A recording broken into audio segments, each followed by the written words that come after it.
তো চলুন আপনাদেরকে দেখাই কিভাবে মেইল অ্যাড্রেসটা চেঞ্জ করতে হবে। এই দেখুন আমরা নরমালি যেটা চেঞ্জ করার জন্য করি, তো সেটা করলে এরকম করে মানে হ্যাং হয়ে থাকে, কিন্তু চেঞ্জ কিন্তু হয় না, ঠিক আছে।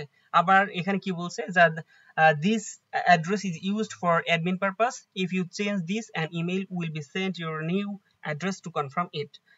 The new address will not become active until confirm, মানে কনফার্ম করার পর্যন্ত অ্যাক্টিভ হবে না। তো আমরা এই সব ঝামেলার মধ্যে যাব না, আমরা সরাসরি অ্যাক্টিভ করে ফেলবো। আমরা এই ইমেলটা হচ্ছে বসাবো, আর এই ইমেলটি হচ্ছে আছে। তো চলুন আমরা কিভাবে ইমেলটি চেঞ্জ করব। তো দেখুন ইউআরএলটা লক্ষ্য করেন, সবচেয়ে গুরুত্বপূর্ণ বিষয় হচ্ছে এইটুক। আমরা ইউআরএলটায় এখানে জেনারেল আছে এবং হ্যাঁ এই যে পর্যন্ত আমাদের লাগবে হচ্ছে অপশনস ডট পিএইচপি, এখানে এই পর্যন্ত লাগবে।